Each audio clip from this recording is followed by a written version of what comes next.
Bismillahirrahmanirrahim. Assalamualaikum warahmatullahi wabarakatuh.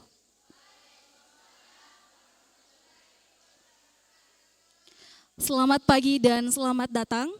Sebelum itu, izinkan kami menyapa narasumber yang terhubung secara daring.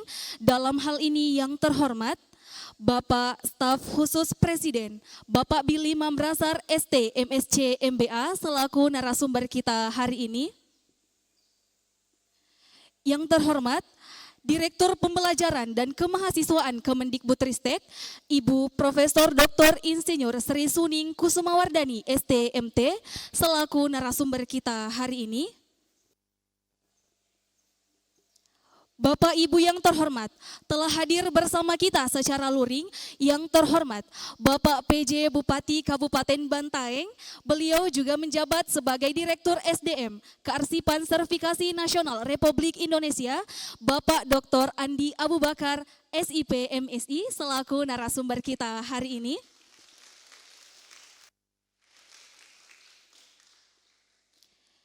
Yang terhormat, Ayahanda Rektor Universitas Muhammadiyah Bulukumba, Ayahanda Doktrandus Haji Jumase Basra MSI. Yang kami hormati, Wakil Rektor 1, 2, dan 3 Universitas Muhammadiyah Bulukumba. Yang kami hormati, Dekan Fakultas Keguruan dan Ilmu Pendidikan, Dekan Fakultas Sains, dan Dekan Fakultas Teknik Universitas Muhammadiyah Bulukumba. Yang kami hormati, Ketua Program Studi se-Universitas Muhammadiyah Bulukumba. Dan yang kami hormati, seluruh organisasi mahasiswa Universitas Muhammadiyah Bulukumba dan seluruh hadirin yang hadir hari ini. Kami juga mengucapkan selamat pagi kepada 43 universitas yang tergabung di dalam Ikatan Mahasiswa Pendidikan Luar Sekolah se-Indonesia, dalam hal ini via Zoom. Selamat pagi dan selamat datang. Alhamdulillah, puji syukur kita panjatkan atas kehadirat Allah Subhanahu wa Ta'ala, atas limpahan rahmat dan karunia-Nya. Kita dapat berkumpul dalam keadaan sehat walafiat pada hari Jumat 22 Desember 2023 bertempat di Auditorium Universitas Muhammadiyah Bulukumba dalam acara BIMTEK Nasional Implementasi Kurikulum Merdeka Ikatan Mahasiswa Pendidikan Luar Sekolah se-Indonesia dengan tema menguatkan konsep keterampilan dan pemberdayaan di lingkungan pendidikan non-formal.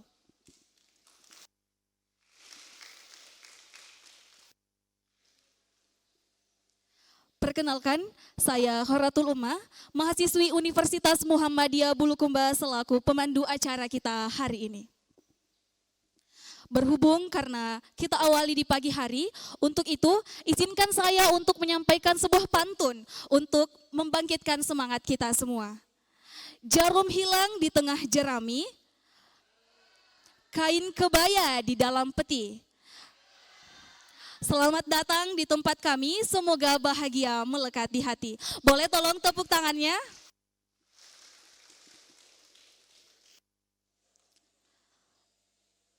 Selanjutnya, sejarah Imadiklus Indonesia.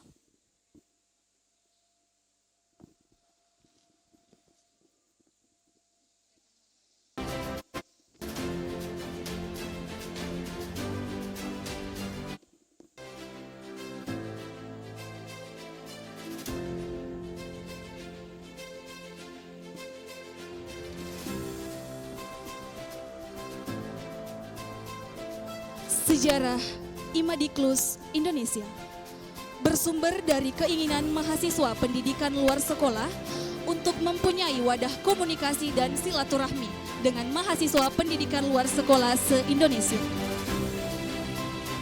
Maka pada tanggal 23 sampai 25 Juni 2006 bertempat di Universitas Negeri Malang, sejarah awal pembentukan Imadiklus mulai ditorehkan. Kegiatan yang dipelopori oleh Universitas Negeri Malang diikuti oleh Universitas Negeri Yogyakarta, Universitas Negeri Semarang, dan Universitas Negeri Jember. Keputusan yang muncul pada saat itu adalah pembentukan panitia untuk Prakongres Imadiklus yang menjadikan Universitas Negeri Malang sebagai koordinatornya. Setelah melewati berbagai proses yang panjang, dari pertemuan di Universitas Negeri Jember pada tanggal 17 Juli 2005 dan pertemuan di Universitas Negeri Semalang, akhirnya pada tanggal 24 sampai 26 Juni 2008, Imadiklus resmi terbentuk sebagai organisasi mahasiswa pendidikan luar sekolah yang bersifat nasional. Kongres ini diadakan oleh Universitas Negeri Malang yang bertempat di PKBM Zamzam. Pada saat itulah dibentuknya kepengurusan pertama Imadiklus Indonesia. Boleh tolong tepuk tangannya.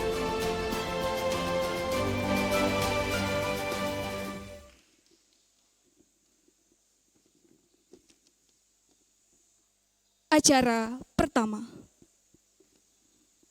Pembukaan. Marilah kita membuka acara dengan sama-sama membaca basmalah.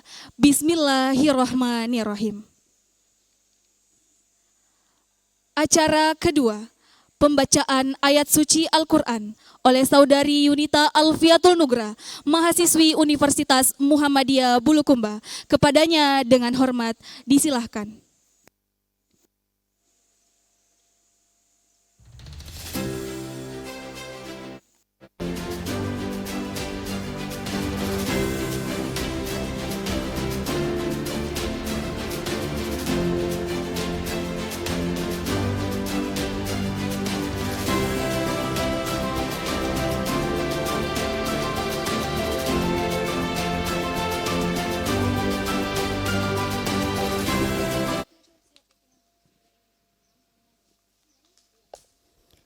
Assalamualaikum warahmatullahi wabarakatuh.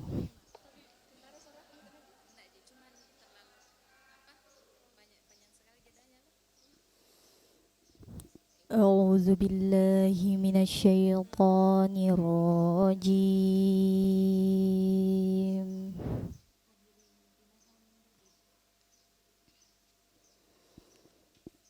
Bismillahirrahmanirrahim.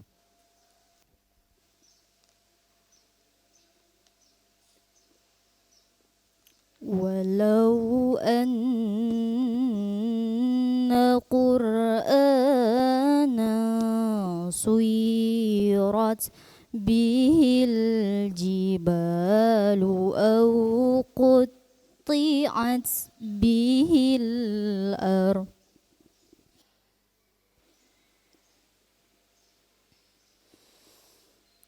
walau anna Qur'ana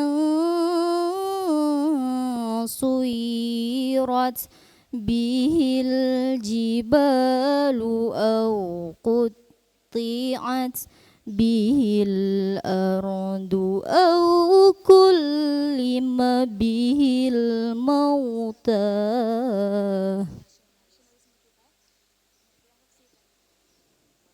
balillahil amru jami'a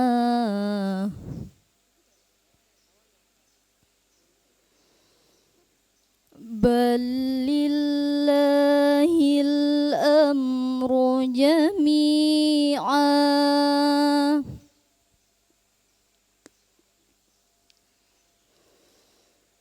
afalam yai'asil ladzina amanu allau yasha'ullah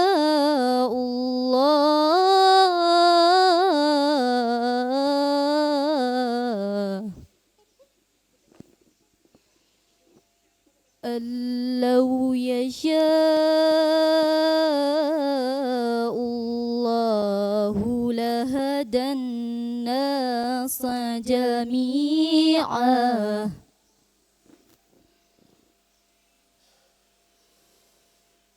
ولا يزال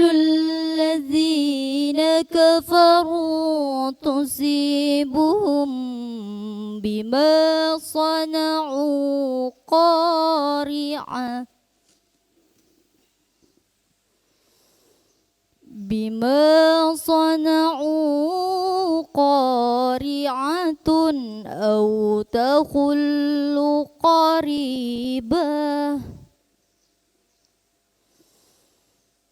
أو تحل قريبا من دارهم حتى يأتي وعد الله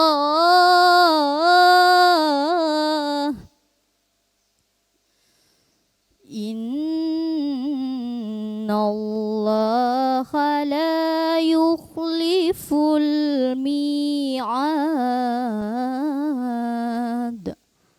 صدق الله العظيم. Wassalamualaikum warahmatullahi wabarakatuh.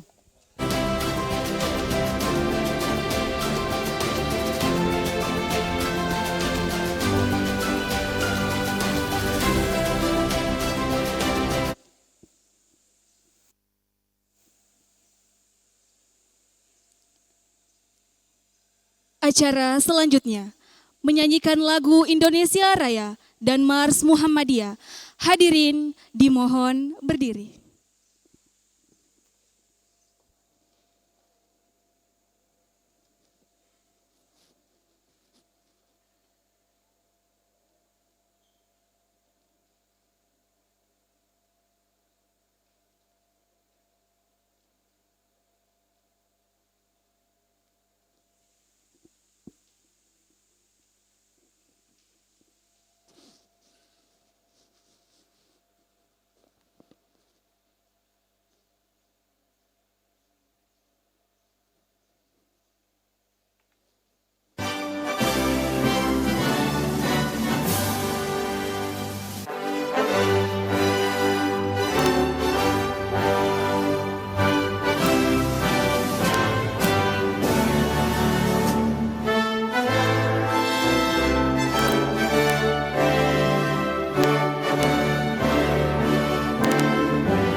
Hadirin disilahkan duduk kembali.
Acara selanjutnya, laporan Ketua Ikatan Mahasiswa Pendidikan Luar Sekolah se-Indonesia. Dalam hal ini, Kakanda Andi Firdaus Farma. Kepadanya dengan hormat disilahkan.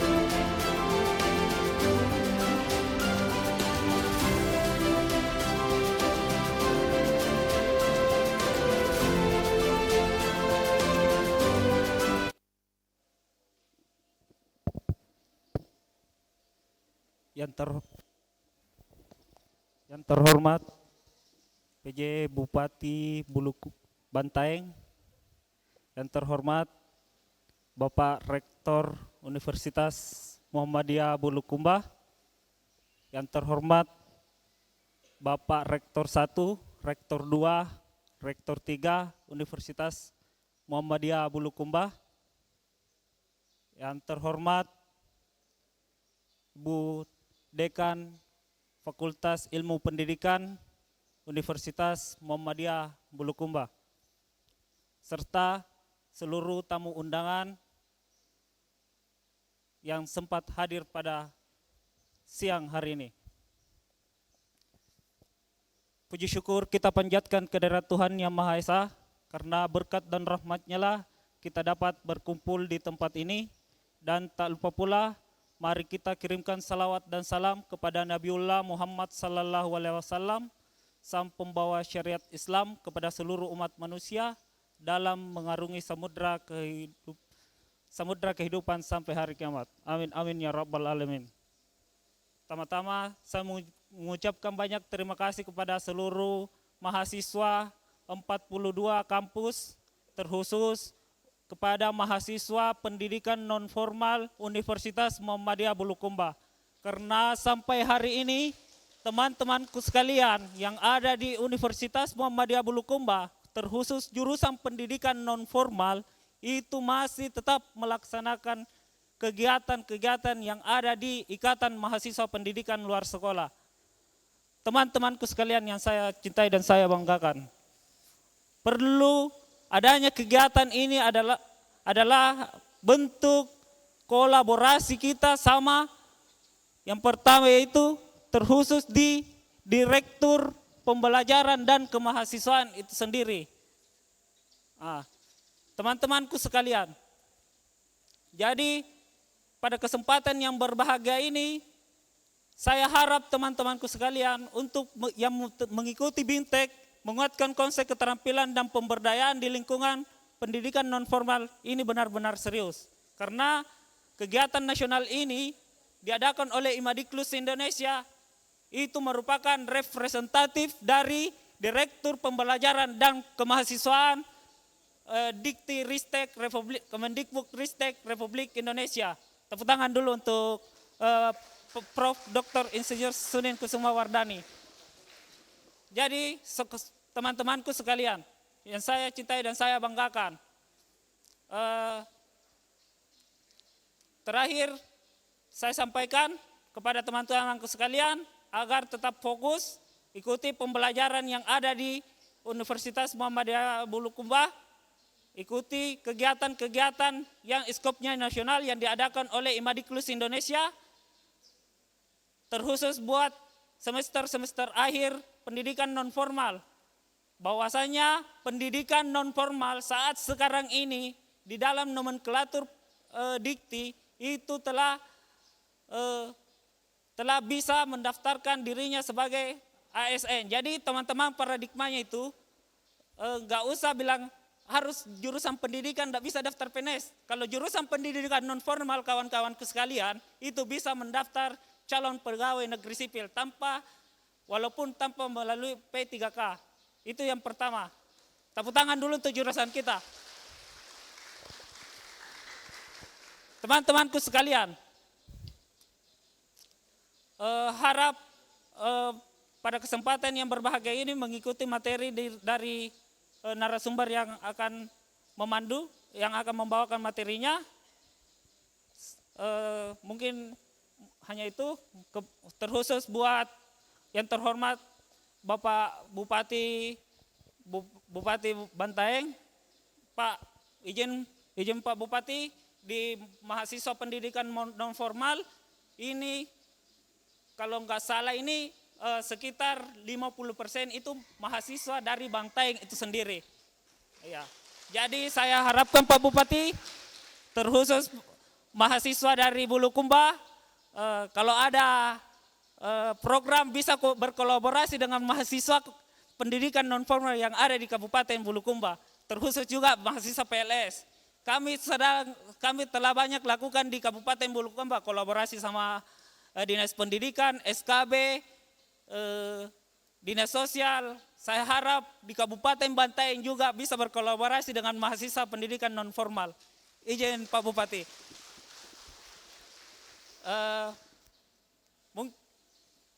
Mungkin hanya itu yang bisa saya sampaikan. Lebih dan kurangnya mohon dimaafkan.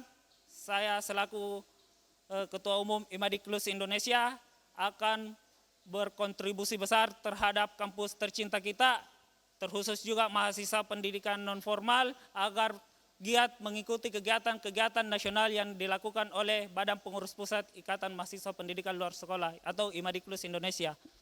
Mungkin bulan 2 ini kita mengadakan kongres besar di Universitas Patimura. Saya harap teman-temanku sekalian bisa hadir untuk pemilihan ketua umum selanjutnya. Karena mengingat periode saya sudah bulan 2 sudah berakhir, saya harap teman-temanku sekalian yang ada di Bulukumba bisa mencalonkan juga diri sebagai ketua umum pengurus Ikatan Mahasiswa Pendidikan Luar Sekolah se-Indonesia atau Imadiklus Indonesia. Mungkin hanya itu yang saya sampaikan. Billahi fi sabilil haq fastabikul khairat. Tunduk kepada alam adalah sebuah perbudakan, tidak ada kata menyerah sebelum usaha dimulai. Assalamualaikum warahmatullahi wabarakatuh.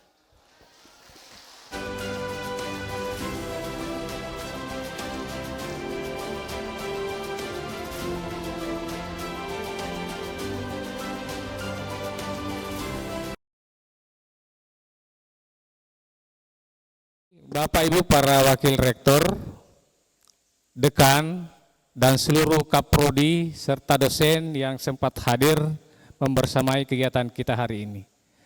Dan para peserta BIMTEK Implementasi Kurikulum Merdeka dan seluruh undangan yang tidak sempat kami sebutkan satu persatu yang saya hormati dan saya muliakan.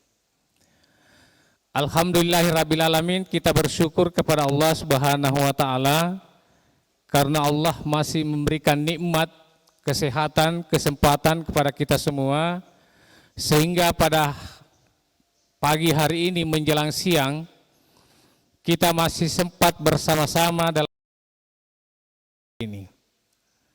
Kegiatan ini adalah kegiatan yang bersifat nasional, ya.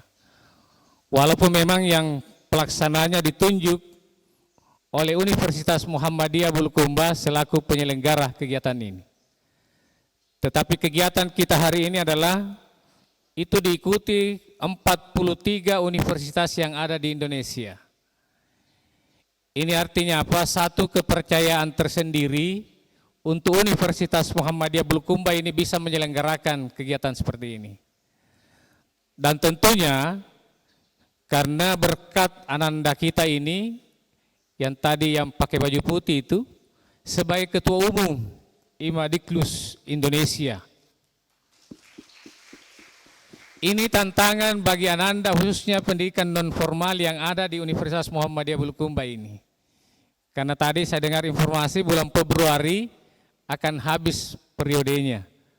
Artinya apa? Itu tantangan. Apakah Anda siap untuk melanjutkan estafet kepemimpinan pada masa yang akan datang? Saya tunggu jawabannya, siap atau tidak? Alhamdulillah, jadi tak usah khawatir Anda. Sekira teman-temannya yang masih ini, itu tetap senantiasa untuk bersedia untuk melanjutkan estafet kepemimpinannya pada masa datang. Selawat dan salam kita aturkan kepada Nabiullah Muhammad SAW. Mari kita senantiasa berselawat kepadanya. Semoga insya Allah kita bisa mendapatkan syafaatnya di hari kemudian nanti. Pertama kami ingin menyampaikan terima kasih dan penghargaan yang setinggi-tingginya kepada Bapak pejabat Bupati, ya. Sebenarnya beliau ini bukan orang asing, Pak. Kalau saya tidak salah, kemarin waktu kami hadiri penerimaan mahasiswa KKN Universitas Muhammadiyah Bulukumba yang ditempatkan di Kabupaten Bantaeng, walaupun saya tidak ketemu dengan beliau, tapi penyampaian dari Pak Asisten 1 bahwa beliau itu adalah bukan orang asing sebenarnya, tapi beliau adalah orang dari Bone. Ya, jadi saya kira Bone Bulukumba ya tidak ada masalah. Di sini juga ada orang Bone, Pak Bupati, ya Pak Ilmar Andi Ahmad, ya juga orang Bone. Ya, saya kira yang banyak bertanggung jawab terhadap pendidikan non formal dalam rangka pengembangannya ke depan, Pak. Bapak Ibu yang saya hormati, saya kira kegiatan bimbingan teknis implementasi kurikulum Merdeka yang digagas oleh Imadiklus ini tentunya satu momentum yang sangat besar untuk kita bisa memanfaatkan bersama-sama. Walaupun memang karena dulu sejarahnya sebelum menjadi pendidikan non formal itu adalah pendidikan luar sekolah. Ya, makanya Imadiklus, ya, Ikatan Mahasiswa Pendidikan Luar Sekolah. Tapi ini muncul setelah kita berubah nama menjadi pendidikan non formal. Ada dua kiblat, memang saya sering katakan bahwa pendidikan luar sekolah begitu nomenklaturnya mau diganti, ada dua kiblat yang muncul. Kalau kiblatnya Islam ya hanya di Mekah. Tapi ternyata pendidikan luar sekolah ini dalam perkembangannya melahirkan dua kiblat. Kiblat yang pertama, pendidikan non formal ini ketika kita berkiblat dengan Universitas Negeri Yogyakarta, itu. Yang kedua, pendidikan masyarakat ini berkiblat pada Universitas Pendidikan di Bandung. Tapi kita tidak mempersoalkan kiblat itu, ya. Hanya awal-awalnya, ya, awal ketika kita disuruh memilih, ya, kita mau pilih yang mana. Sehingga waktu itu dengan beberapa teman dan khususnya dari pendidikan luar sekolah, kita sepakat memilih pendidikan non formal ini. Nah, dalam perjalanannya sepertinya banyak masyarakat yang tidak bisa paham sebenarnya pendidikan non formal ini. Karena ketika kita melihat namanya pendidikan non formal itu sepertinya ini pendidikan tidak resmi nih. Ya, sehingga banyak orang yang ragu. Wah, masa kita mau masuk pada program studi pendidikan yang tidak resmi? Tapi tadi Ananda sudah perkuat. Tak usah khawatir. Alumni pendidikan non formal itu diterima jadi ASN karena memang ini sah, Pak, sah. Jadi bukan program studi yang tidak ada dasar hukumnya, enggak. Karena itu tantangan yang kita hadapi sekarang. Bagaimana kita memberikan pemahaman, karena terus terang bahwa pendidikan non formal ini adalah pendidikan yang bersentuhan banyak dengan masyarakat. Nah, oleh karena itu tadi saya dibisi-bisi Pak Kaprodi, kira-kira nanti Pak Rektor ini ya ada keinginan lagi untuk meninjau kembali. Mungkin nanti kita akan mau jadi pendidikan masyarakat, ya, sehingga masyarakat akan lebih mudah memahami, oh ini pendidikan saya punya ini. Ya, sehingga nanti Ananda ketika turun, ya kalau nanti turun KKN di desa, ketemu dengan masyarakat, saya ini adalah prodi pendidikan non formal. Bingung masyarakat itu, apa itu? Tapi nanti kalau Ananda turun, lalu dikatakan, saya ini adalah mahasiswa pendidikan masyarakat. Wah, ini yang saya punya ini. Itu. Itu jadi saya kira walaupun secara substansinya itu artinya tidak ada perbedaan, Pak. Pendidikan non formal, pendidikan masyarakat adalah pendidikan yang basisnya ada pada masyarakat.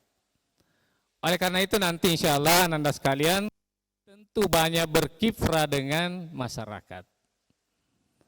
Nah, sehingga kalau kita mau jujur, ya pendidikan non formal atau pendidikan masyarakat ini adalah pendidikan yang tertua sebenarnya, ya, dibanding dengan prodi-prodi yang lain.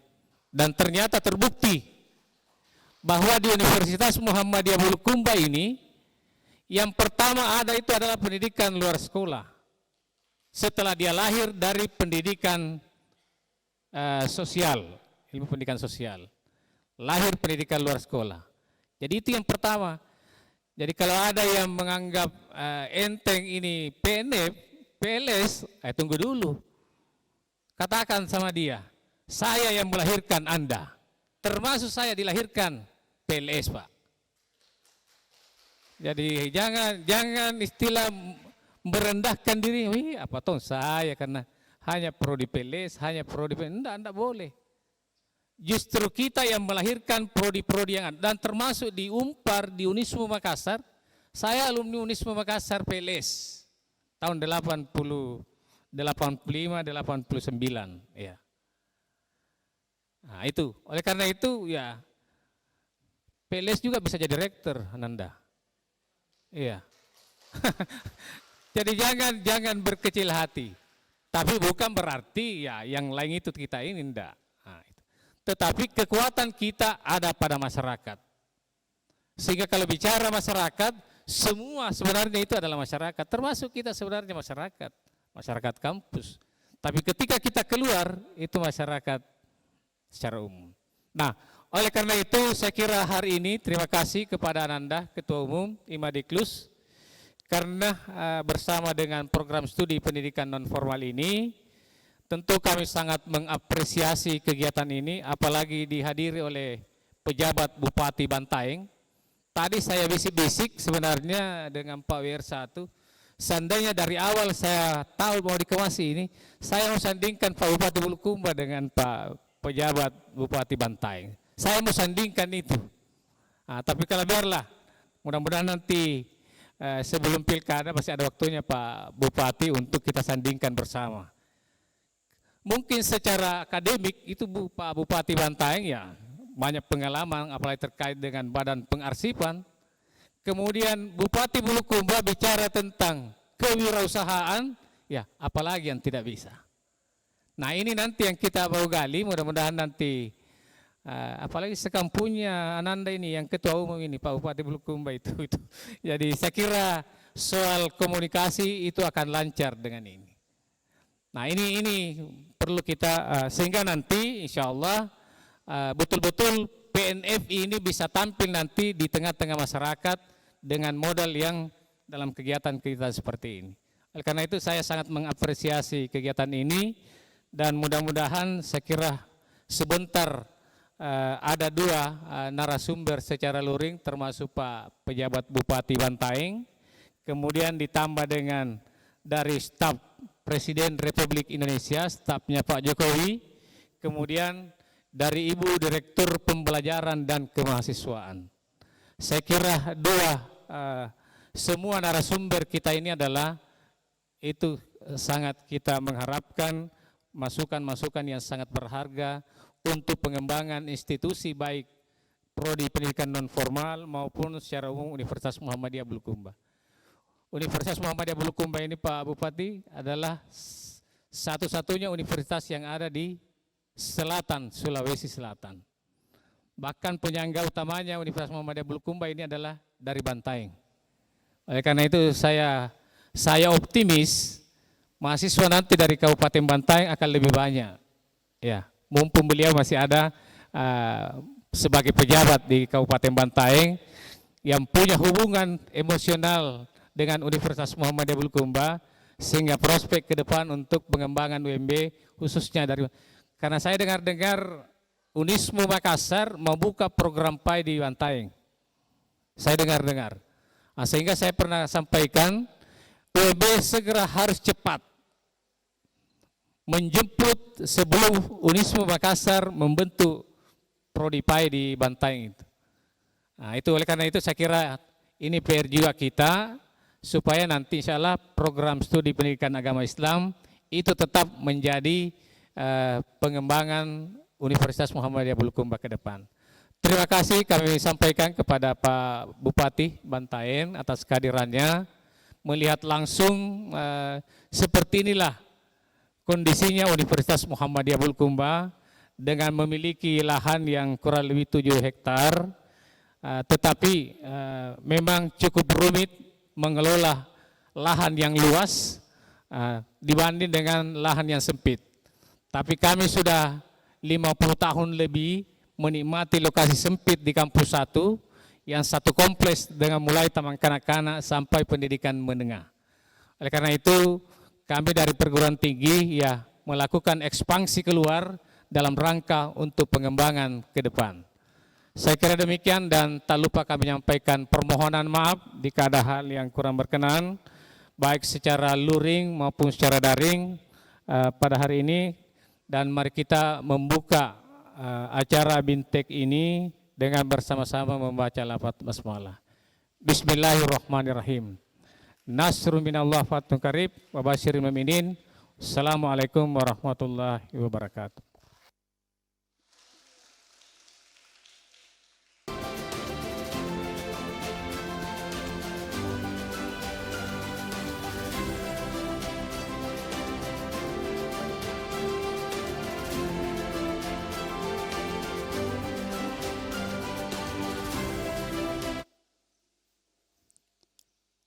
Bapak dan Ibu serta rekan mahasiswa yang terhormat, baik daring maupun luring, kita akan memasuki acara inti kita pada hari ini yaitu Bimbingan Teknis Implementasi Kurikulum Merdeka Ikatan Mahasiswa Pendidikan Luar Sekolah se-Indonesia. Dengan itu, dengan hormat kami undang narasumber pertama kita Bapak PJ Bupati Kabupaten Bantaeng. Beliau juga menjabat sebagai Direktur SDM Kearsipan Sertifikasi Nasional Republik Indonesia, Bapak Dr. Andi Abu Bakar SIP MSI selaku narasumber yang akan didampingi oleh Ibu Emirati SPD MPD, Kepala Kantor Urusan Internasional dan Kerjasama Universitas Muhammadiyah Bulukumba selaku moderator. Dengan hormat, saya persilakan.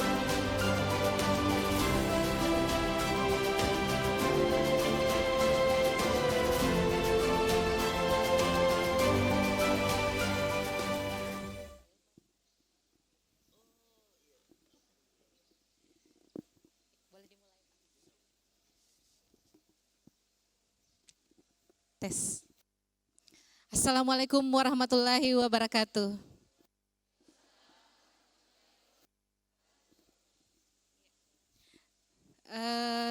Sebelumnya saya ingin berterima kasih kepada Saudari MC yang telah memberikan kesempatan kepada saya untuk memandu jalannya acara kita pada pagi hari ini yang menjelang siang, yaitu Bimbingan Teknis Implementasi Kurikulum Merdeka. Izinkanlah saya menyapa audiens yang hadir secara luring maupun daring. Ada Bapak Staf Khusus Presiden dan Ibu Direktur Pembelajaran dan Kemahasiswaan, serta yang hadir secara luring pada pagi hari ini Bapak Rektor Universitas Muhammadiyah Bulukumba, Bapak Wakil Rektor, Bapak Ketua Prodi, Ibu Dekan, dan Wakil Rektor 2. Selamat pagi, Bu.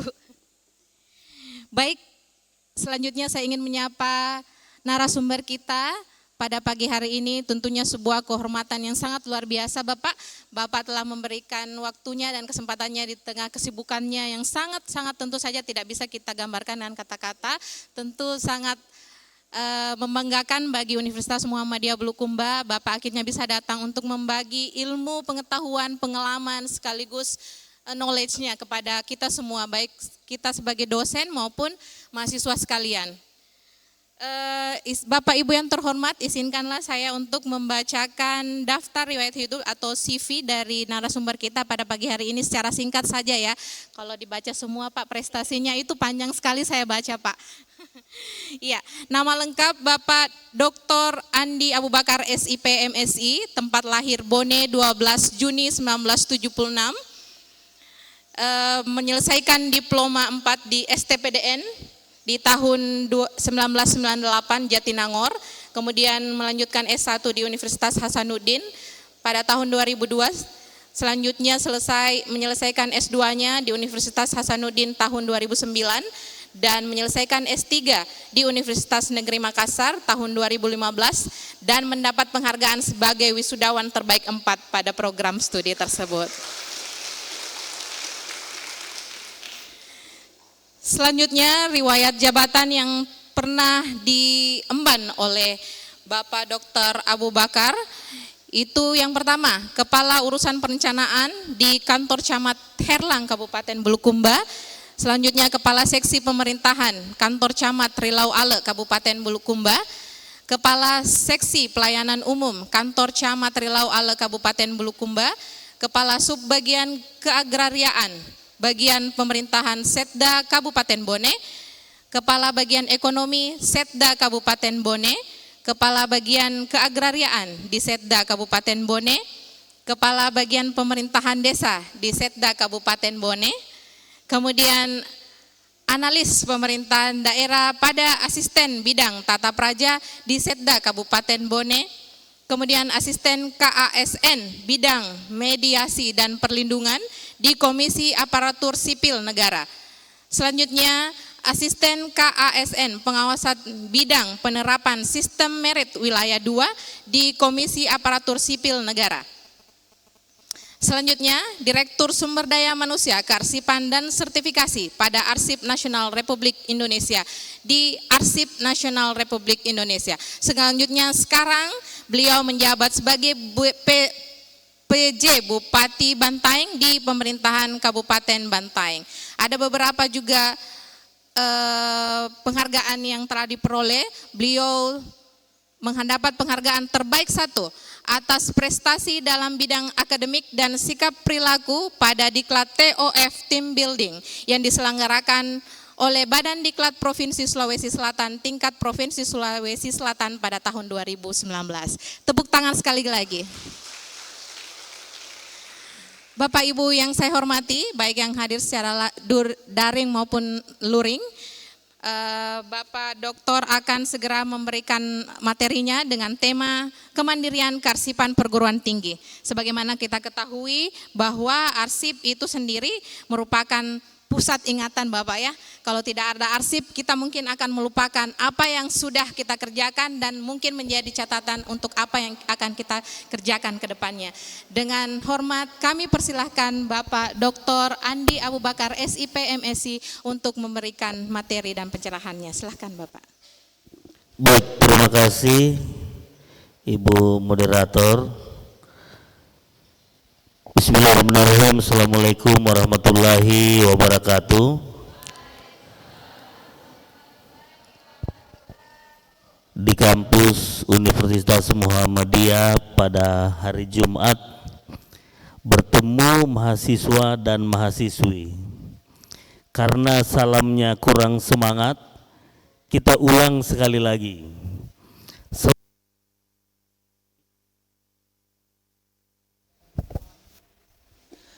Assalamualaikum warahmatullahi wabarakatuh.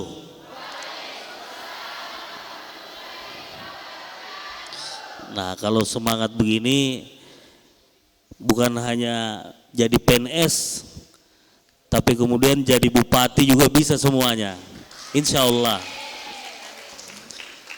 Selamat pagi, salam sejahtera untuk kita semua. Om Swastiastu. Alhamdulillah wa syukurillah Muhammad Rasulullah. Yang saya hormati Bapak Rektor Universitas Muhammadiyah Bulukumba beserta Bapak Ibu Wakil Rektor beserta seluruh sivitas akademika Universitas Muhammadiyah Bulukumba yang saya cintai, saya banggakan, adik-adikku para mahasiswa, mahasiswi Universitas Muhammadiyah Bulukumba beserta seluruh yang hadir secara daring dari 43 perguruan tinggi se-Indonesia. Memang Universitas Muhammadiyah ini adalah universitas swasta terbesar di Indonesia. Asetnya paling banyak. Karena saya tahu arsipnya. Saya tadi masuk, wah ini sumber dayanya luar biasa. Tinggal bagaimana kolaborasi, mengintegrasikan program, koordinasi dengan berbagai pihak, ini akan menjadi perguruan tinggi paling favorit di selatan-selatan. Saya percaya itu. Dan insya Allah Kabupaten Bantaeng selalu siap untuk berkolaborasi dengan Universitas Muhammadiyah Bulukumba. Ada anak-anak kami, karena kebetulan saya Tonsi jadi bupati sekarang. Ya, walaupun tidak lama, insya Allah paling lama September. Ada anak-anak kami sekitar 50% mahasiswa di Universitas Muhammadiyah ini adalah anak-anak kami dari Bantaeng. Tanggung jawab moral pemerintah adalah sebagai orang tuanya. Jadi pemerintah itu Pak Rektor, daun jatuh di perbatasan Bantaeng Bulukumba, Bantaeng Jeneponto, Bantaeng Goa, pemerintahnya harus tahu. Begitu juga dengan anak-anak kami yang kuliah di Bulukumba sini, maka kami juga harus tahu itu. Baik Bapak Ibu yang saya hormati, juga Profesor Dr. Insinyur Sri Suning Kusma Wardani, Direktur Pembelajaran dan Kemahasiswaan Kementerian Pendidikan dan Kebudayaan, kemudian Bapak Billy Membrasar ST MSc MBA, Staf Khusus Presiden Republik Indonesia. Baik Bapak Ibu, saya langsung saja, karena saat ini saya diamanahkan oleh pemerintah untuk mengabdi di Arsip Nasional Republik Indonesia, maka saya akan coba bagaimana sharing knowledge, sharing experience, ini bagi-bagi pengalaman, bagi-bagi pengetahuan dengan semuanya, baik yang daring maupun luring. Sebenarnya arsip itu apa sih? Kearsipan itu apa sih? Baik. Tapi sebelum masuk ke sana, saya ingin, karena ini mumpung, mohon maaf saya ambil juga momentumnya, karena ini mumpung nasional ya, jadi saya juga ingin membahas juga yang secara global, supaya secara nasional semuanya bisa tahu. Saya izin berdiri, ya. Ini kelihatan ya?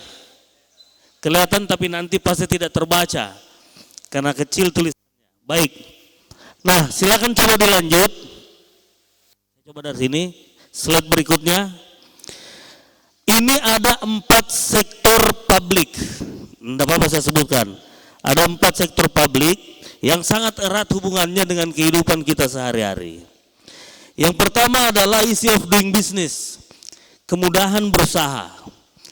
Saya pikir sebagai universitas swasta, ini juga ada unsur wirausaha di perguruan tinggi Pak ini. Bagaimana dulu perizinannya, bagaimana listriknya, inilah salah satu indikator sektor publik yang dihadapi oleh pihak wirausaha. Ease of doing business, kemudahan berusaha. Banyak indikatornya. Bagaimana memulai berusaha, perizinan penyambungan listrik, dan lain sebagainya.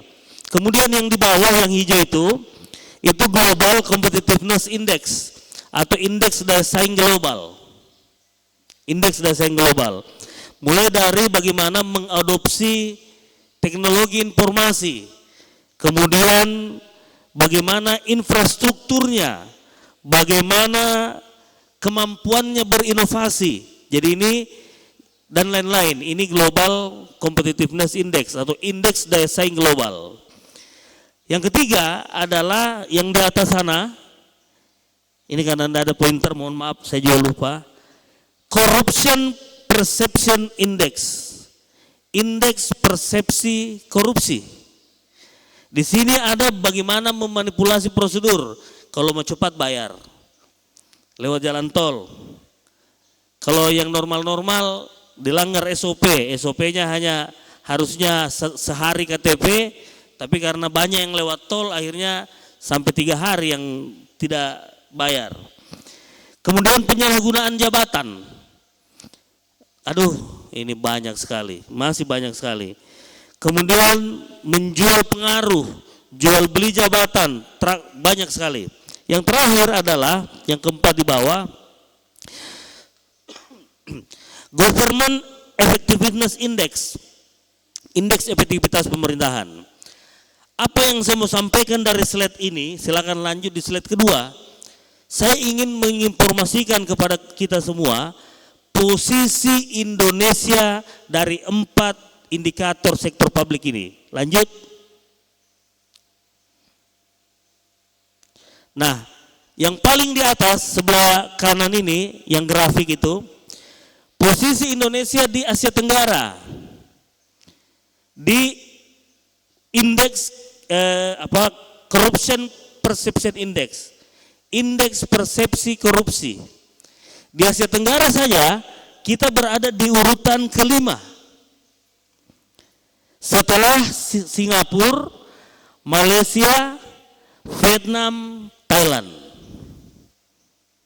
Artinya di Asia Tenggara saja kita termasuk negara yang tinggi korupsinya. Itu. Tugasnya ini anak-anakku semua untuk mengawal. Sikat habis itu kalau ada yang kita ketahui korupsi. Tidak usah ragu-ragu. Kemarin saya sudah menyatakan perang lawan korupsi. Saya bilang, tanya hati kita sendiri. Tidak usah kita ini hanya momentum peringatan saja, hak kordia. Tapi kalau kita mau korupsi atau tidak, tanya hati kita sendiri. Apakah saya masih korupsi atau tidak? Karena sebenarnya korupsi itu hanya menghaluskan bahasa seperti mencuri. Sebenarnya itu mencuri. Jadi contoh misalnya, saya simpan HP itu, ada HP saya di depan. Tiba-tiba ada satu orang mahasiswa yang ambil. Ya kan?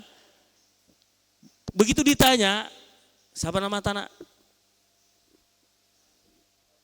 Andi Firdaus. Andi Firdaus kau ambil ini? Tidak. Pada saat dia bilang tidak, pada saat itu juga hatinya bilang kau yang ambil. Ditanya lagi kedua, masa kau tadi dilihat ambil sini? Tidak, tapi hatinya pada saat itu bilang lagi, memang kau yang ambil. 100 kali ditanya kau yang ambil, 100 kali hatinya bilang kau yang ambil. 100 kali mulutnya bilang tidak, 100 kali juga hatinya, karena itulah kekuasaan Allah yang ada di kita yang tidak bisa kita bohongi. Jadi kembali ke sini, kalau kita berbicara tentang korupsi, momentum-momentum yang ada hari anti korupsi sedunia nasional itu hanya bagaimana reminder saja, mengingatkan. Tapi kalau tidak mau korupsi, bicara baik-baik sama hati tak. Kalau kita yang sudah tua-tua kasih makan anak-anak atau uang korupsi, tunggu mi, nanti jadi anak salah, bukan anak soleh, yakin saja. Nah kemudian yang di bawah ini kemudahan berusaha. Kita berada di peringkat ke-6 di Asia Tenggara. Tapi Pak Rektor, bagaimana dulu waktunya kita membangun ini Universitas Muhammadiyah di Bulukumba? Mudahkah? Cepatkah? Atau banyak kendala? 1 tahun 2 bulan. Perizinan Pak. Baru perizinan itu. Iya kan Pak? Lamanya baru perizinan. Belum lagi mau sambung listrik. Belum lagi, banyak sekali hambatan. Begitu juga dengan indeks desain global yang di situ. Kita juga berada di peringkat ke-5. Di indeks efektivitas pemerintahan sudah agak naik. Kita berada di urutan ke-4. Tapi mohon maaf, sebagai negara terbesar, terkaya di Asia Tenggara, harusnya di indeks ini semuanya kita yang nomor 1. Bukan nomor 5, bukan nomor 4, nomor 3, harusnya kita yang nomor 1. Tetapi ternyata kalah kita sama negara-negara yang lain. Bahkan penduduk kita yang 200 juta lebih penduduk Indonesia lawan sepak bola dengan Vietnam yang jumlah penduduknya tidak sampai sepertiganya penduduk Indonesia kalah. Lawan Thailand setengah mati. Coba bagaimana ini? Nah, ini gambaran posisi negara kita. Saya ingin bercerita sedikit. Pada saat King Salman 2017 datang ke Indonesia. Menjelang Pilkada DKI memberikan bantuan kepada pemerintah Indonesia. Setelah itu balik ke Arab Saudi, berkunjung ke Cina. Cina memberikan bantuan, memang negara ini saling bantu-membantu. 200% lebih besar daripada bantuannya kepada Indonesia. Beberapa kelompok kemudian pada saat itu protes. Kenapa kita Indonesia yang 82% penduduknya Muslim, nah ini Arab Saudi negara Muslim, memberikan bantuan jauh lebih sedikit dibanding dengan negara yang mayoritas penduduknya dan pemerintahnya adalah Partai Komunis. 3 hari kemudian,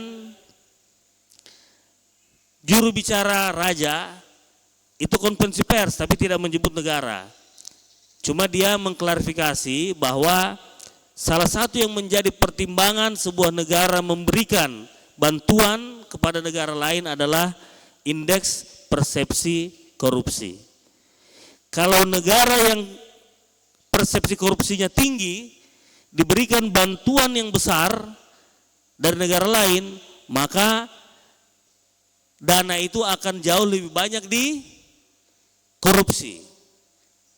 Pada saat itu Indonesia berada di peringkat 97 dari 129 negara yang disurvei oleh World Bank. Anak-anakku kalau mau lihat datanya ini supaya kita tahu saat ini bisa the global economy. Ini lengkap indikator negara-negara di situ. Nah, saya lanjut. Kalau misalnya pada saat itu Indonesia berada di urutan 97, Cina masuk di 5 terbaik indeks persepsi korupsinya pada saat itu. Di Cina kalau pencuri atau koruptor langsung dihukum mati, ditembak. Di Arab Saudi dipotong tangannya. Di Indonesia dipotong masa tahanannya. Nah, itu. Ya kan? Ini kenyataan yang harus kita hadapi. Tabe anak-anakku, kalau bukan kita sekarang yang berusaha bagaimana membangun integritas tak sendiri, membangun kompetensi tak sendiri untuk bisa bersaing secara global, jangan bersaing nasionalnya, hanya bersaing global. Jadi kalau misalnya seorang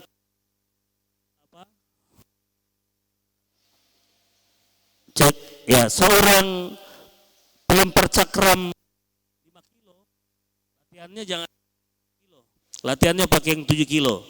Begitu juga anak, kalau mau bersaing, maka mulai dari sekarang kembangkan kompetensi tak mandiri.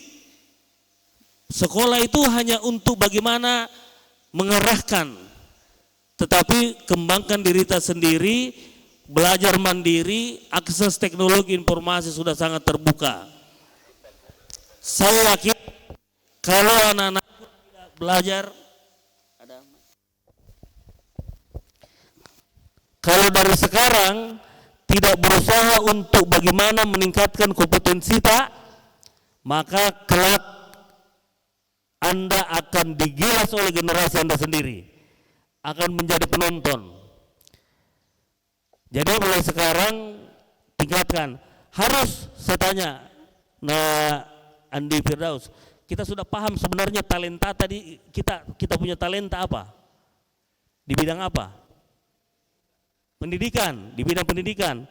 Cita-citanya mau jadi apa? Ketua yayasan, ketua yayasan Muhammadiyah. Bagus, iya. Cita-cita jadi rektor, gantikan nanti Pak Rektor, ya kan? Atau kalau cita-cita jadi Menteri Pendidikan, pasang saja, jangan bilang bahwa itu mimpi. Kalau manajemen Allah tidak ada yang tidak ini. Oke, itu yang saya ini ke anak-anakku. Kemudian ternyata lanjut, salah satu indikator-indikator ini lanjut. Kenapa? Bisa lanjut slide-nya? Ya, di bawahnya lagi nih. Di bawahnya lagi.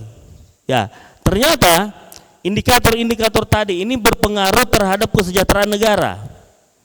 Jadi kalau semakin baik indeks persepsi korupsi, semakin baik indeks efektivitas pemerintahan, maka kesejahteraan negara semakin baik.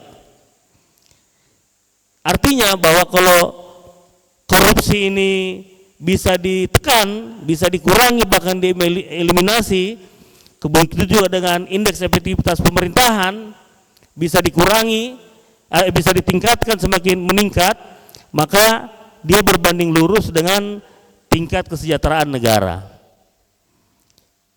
Beda itu dengan hukumnya antara gaya dengan tekanan. Tahu ya, kalau Anda merasa banyak-banyak tertekan, mungkin Anda agak kebanyakan gaya, gitu. Beda. Kalau ini semakin bisa ditekan itu korupsi, semakin bisa ditingkatkan indeks efektivitas pemerintahan, maka kesejahteraan negara semakin meningkat. Contohnya tadi itu, negara lain akan memberikan bantuan atau pinjaman kepada Indonesia lebih besar karena kepercayaannya bahwa korupsi di Indonesia itu rendah. Dia yakin bahwa bantuannya akan dipergunakan sesuai peruntukannya, pinjamannya akan dikembalikan oleh pemerintah Indonesia. Tapi kalau potong masa tahanan terus, ragu-ragu, tak mau. Nah, di sini kita masuk di hubungannya dengan kearsipan. Dia lebih pada dua ini, indeks persepsi korupsi dan indeks efektivitas pemerintahan. Kenapa? Ini sangat berhubungan. Makanya saat ini arsip itu sudah harus didigitalisasi supaya tidak mudah lagi arsip itu menggunakan ilmu cocoklogi dengan pendekatan deskriptif manipulatif. Kalau sudah arsipnya digital, satu kali ditanda tangan sudah tidak bisa lagi diubah. Pertanggungjawaban keuangan tidak bisa main karet lagi, maju mundur disesuaikan. Jadi itu pasti membuat para koruptor hati-hati sekali, bahkan tidak mau. Dia banyak yang menolak, makanya banyak yang menolak digitalisasi arsip itu, karena dia tahu bahwa begitu menggunakan tanda tangan elektronik, maka satu kali dia tanda tangan sudah tidak bisa lagi diubah-ubah. Di sini masuknya. Nah, untuk indeks efektivitas pemerintahan ini menjadi bagian dari reformasi birokrasi. Jadi reformasi birokrasi, kalau yang sebelum 2023 itu pengawasan kearsipan itu menjadi salah satu sasaran dari reformasi birokrasi. Jadi kalau di Kementerian Pendidikan sangat paham, oleh di Kementerian Lembaga atau pemerintah daerah, salah satu yang dinilai untuk menentukan berapa tingkat atau indeks reformasi birokrasinya adalah bagaimana nilai hasil pengawasan kearsipan. Tahun 2023 ini tambah lagi satu, tingkat digitalisasi arsip. Ini bagian-bagian semua dari bagaimana meningkatkan efektivitas pemerintahan dan mengurangi atau menekan tindak-tindakan korupsi yang dilakukan di jajaran birokrasi. Lanjut.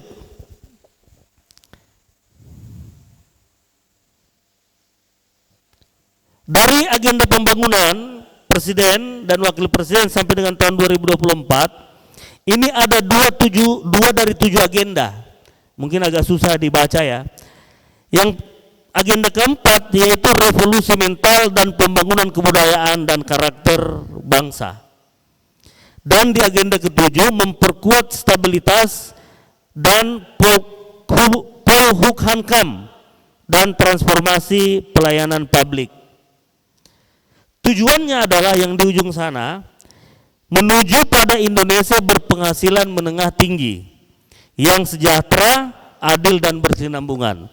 Alhamdulillah tahun 2022 kemarin Indonesia sudah mencapai atau masuk ke kelompok negara-negara berpenghasilan menengah tinggi. Jadi middle income, high middle income. Jadi negara-negara berpenghasilan menengah tinggi. Satu tahap lagi di atas, maka Indonesia akan tergabung ke negara-negara high income country. Sekarang ini selain negara-negara seperti Amerika Serikat, negara-negara Commonwealth, ini ada negara-negara BRICS, Brasil, Rusia, India, Cina. Ini negara-negara, kelompok negara-negara negara berpenghasilan tinggi atau high income country yang baru. Indonesia ini sudah diajak-ajak ke sini untuk bergabung di negara-negara BRICS dengan ketentuan kalau kita bisa keluar daripada negara berpenghasilan menengah menjadi negara berpenghasilan tinggi. Jadi kalau di negara-negara berpenghasilan menengah itu atau middle income country itu ada 3 kelas. Ada 2. Ada lower middle income country, ada high middle income country. Tetapi banyak sekali negara dari high middle income country tidak bisa naik menjadi negara-negara berpenghasilan tinggi atau high income country. Dia terjebak, negara itu terjebak di middle income trap. Pada saat itu terjadi, maka mimpi kita jangan terlalu jauh-jauh. Kita hanya akan menjadi negara yang biasa-biasa saja. Tidak akan pernah menjadi negara yang terkemuka di dunia ini. Begitu juga dengan rakyatnya, akan menjadi rakyat yang sebagian besar biasa-biasa saja. Tentunya kita tidak inginkan itu, makanya mari saya ajak adik-adikku, semua mahasiswa Universitas Muhammadiyah, dorong pemerintah untuk bagaimana meningkatkan indeks efektivitas pemerintahannya, dorong juga semua kalangan untuk bagaimana mulai saat ini bisa meminimalisir bahkan mengeliminasir tindak pidana korupsi. Kalau kita mau, anak-anakku mau melihat atau menginginkan mata air di masa depan tak. Tapi kalau kita diam-diam saja, maka kemungkinan besar kita hanya akan mendapat air mata. Ini kekhawatiran. Ini kekhawatiran. Saya sudah melihat, saya sudah bisa membayangkan, menggambarkan bagaimana ke depan. Kalau sekarang ini yang tua-tua tidak sadar, tetap lupa diri terus, maka generasi yang sekarang berkuasa akan meninggalkan air mata ke generasi berikutnya. Tapi kalau cepat sadar, insya Allah generasi saat ini akan meninggalkan mata air. Ini pilihan yang lebih mudah daripada pilihan nenek moyang kita dulu. Mereka tidak ada pilihan, hanya mereka siap mati supaya kita hidup yang ada sekarang. Sekarang kita banyak pilihan, tetapi kalau misalnya pilihan itu lebih besar nafsunya, syahwatnya, maka anak-anak kita akan mendapat air mata di masa yang akan datang. Lanjut. Nah, untuk pengawasan kearsipan, untuk penyelenggaraan kearsipan, sebenarnya hanya ada 3 program nasionalnya. Yang pertama tertib arsip. Nah, kalau Bapak Ibu tabe dari Sivitas Akademika, kalau masih ada tumpukan-tumpukan arsip di dekat meja ata, atau masih kita bawa pulang arsip tak, atau masih ada arsipnya yang akhirnya dimasukkan di karung, belum tertib arsip tak itu. Jadi arsip itu kalau arsipnya mulai dari arsip dinamis menjadi statis. Arsip dinamis itu mulai dari penciptaan arsip. Arsip itu dicipta, diolah, dimanfaatkan sampai kemudian pemberkasan. Panjang ceritanya ini, tapi teknis. Tapi alhamdulillah Kabupaten Bantaeng di akhir tahun 2023 ini sudah berada pada kategori baik dalam pengelolaan arsip. Ini sudah ditetapkan. Nanti kita lihat sebentar. Nah, untuk program itu tertib arsip, kemudian transformasi digital dan memori kolektif bangsa. Memori kolektif bangsa ini maksudnya bagaimana memasadepankan masa lalu. Sekarang yang sudah masuk menjadi memory of the world, bisa di ini nanti dari Sulawesi Selatan itu naskah Lagaligo. Itu sudah masuk menjadi Memory of the World. Saat ini kita sementara menominasikan jalur rempah untuk menjadi Memory of the World. Artinya memori dunia. Maksudnya itu ingatan. Sekarang ini kesempatan Universitas Muhammadiyah sebelum terlalu jauh nanti Bulukumba ya, untuk mempersiapkan arsipnya mulai dari sekarang. Bagaimana arsip itu mulai dari arsip dinamis sampai arsip statis itu diolah dengan baik. Nanti Pak Rektor 20-30 tahun ke depan orang akan bercerita apa dulu bangun Pak Rektor pada masanya. Apa dulu karyanya pada masanya. Kalau bukan arsip yang berbicara, maka hanya akan menjadi cerita yang tidak memiliki bukti otentik. Ini kesempatan, mumpung masih masa pembangunannya ini Universitas Muhammadiyah Bulukumba. Saya masuk di Bantaeng, saya tanya, mana memori pemerintahannya Prof. Nurdin Abdullah selama 10 tahun? Tidak ada yang tahu. Jadi apa yang dia bangun pada masa itu? Banyak Pak. Apa? Seruni, reklamasi, rumah sakit, ini apa semua. Iya, kalau sekarang kita masih lihat. Tetapi 100 tahun ke depan bisa saja ada orang yang mengklaim bahwa itu masanya bupati, masanya ini. Bisa saja seperti begitu, karena tidak ada buktinya. Saya didatangi oleh keluarga, kebetulan dari Mandar, Karsip Nasional Pak Rektor. Datang mencari arsip Raja Mandar namanya Basok Boroa, Marak Dia KP. Ada yang dari Mandar di sini, orang Mandar? Tidak ada ya. Saya carikan. Jadi ternyata ditemukan arsipnya Basok Boroa ini adalah Raja Mandar yang merobek perjanjian antara Kerajaan Mandar dengan VOC. Kemudian yang bersangkutan Kerajaan Mandar ini diserang, kemudian Basok Boroa ditangkap, diungsikan ke Surabaya, Surabaya ke Pacitan, Pacitan kemudian menikah dengan orang Jogja, Akhirnya dengan arsip itu ditemukan semua Pak, siapa yang bawa, sobekannya juga di ini, anak cucunya yang di Mandar dengan anak cucunya yang di Jogja sekarang sudah ketemu. Dan juga sekaligus kita menemukan bagaimana silsilah raja-raja di Mandar. Tetapi ini memang perlu wise, perlu bijaksana. Kalau yang begini mau dibuka, bisa jadi nanti juga menimbulkan gaduh. Tetapi setidaknya cucunya yang Jogja dengan cucunya yang di Mandar sudah ketemu. Kuburnya kakeknya Raja Mandar ini yang dikuburkan di Pacitan juga sudah ditemukan. Itu karena arsipnya ada. Baik, beberapa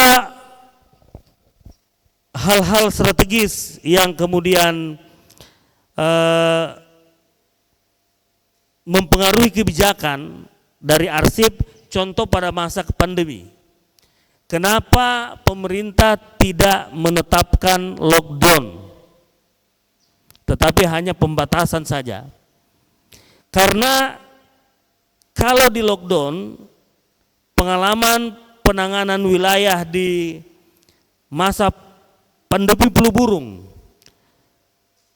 pemulihan ekonomi di daerah-daerah flu burung yang karantina itu ada 10 tahun lebih lambat dibanding yang tidak di karantina.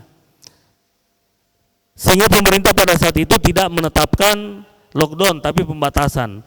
Dan kita bisa merasakan sekarang, begitu Covid selesai, pemulihan ekonomi kita termasuk yang tercepat di seluruh dunia, Indonesia ini. Kalau tidak kita masih menderita sekarang. Ini ada yang penting, momentum yang ke depan adalah pemilu dan pilkada serentak.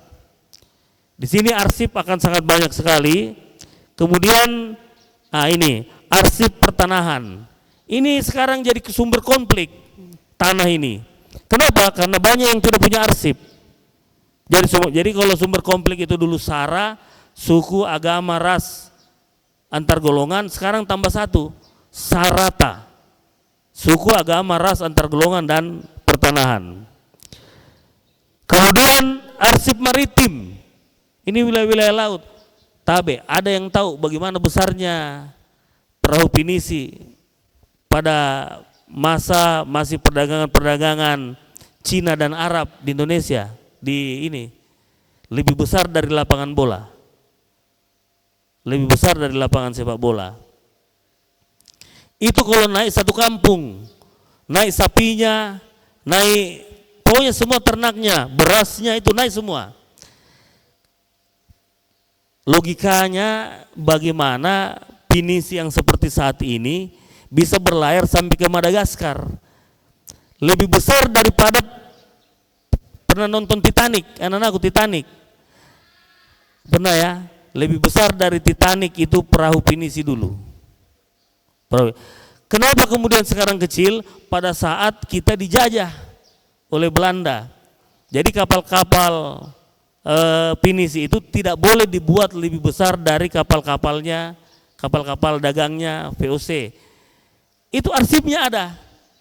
Jadi kita bisa bercerita. Kemudian arsip keluarga. Coba misalnya mau kita daftar nanti ini saja, ada yang semester 4 atau semester 2. Ada. Di mana kita simpan arsip tak? Waktu tak mau daftar, raporta, ijazah di mana kita mau simpan? Di rumah. Kalau misalnya cari berapa lama nyarinya?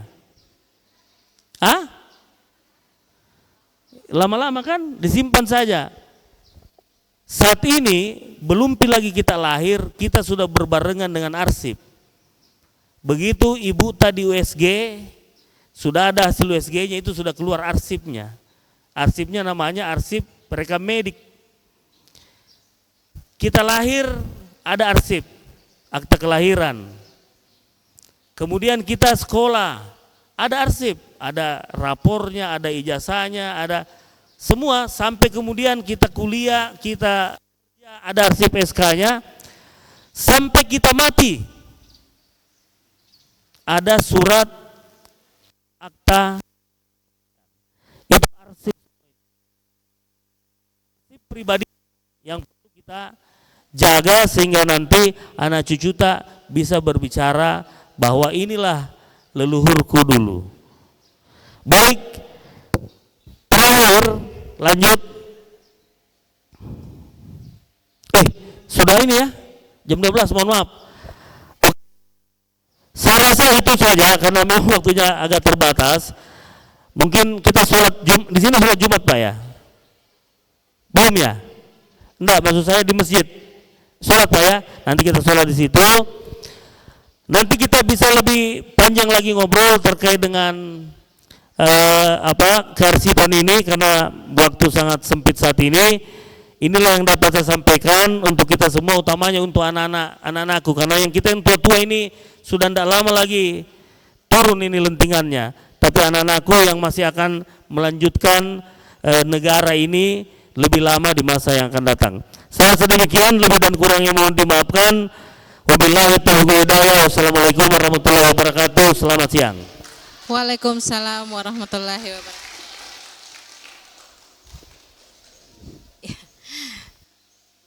Ya, terima kasih Bapak Dr. Andi Abu Bakar SIP MSI atas pemaparan yang sangat luar biasa mengenai kearsipan. Bagaimana pentingnya kearsipan dalam suatu organisasi, sebab apabila arsip yang dimiliki organisasi kurang baik pengelolaannya, maka akibatnya akan mempengaruhi tingkat reputasi suatu organisasi tersebut.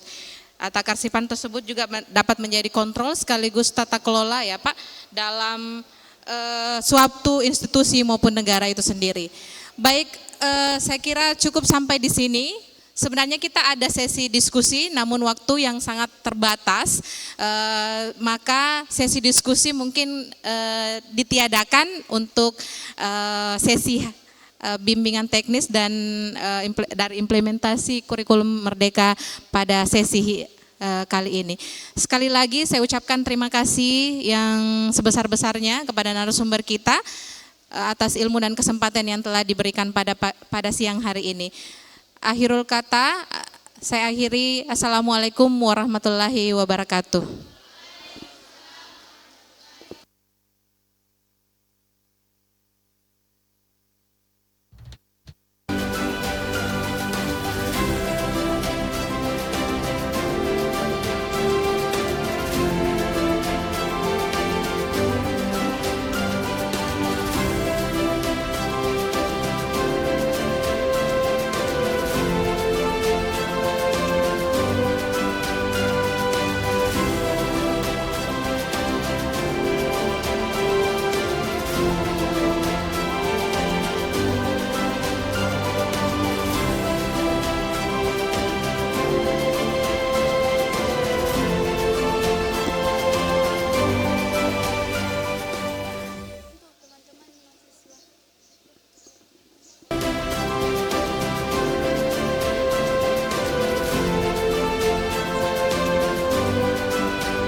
Ya,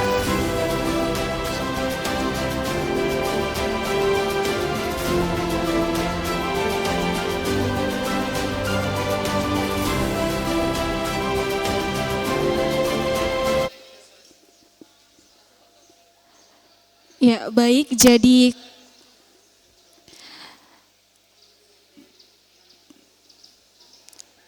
Jadi kami informasikan kepada rekan-rekan mahasiswa bahwasanya acara materi kedua akan kita lanjut pukul 1 siang.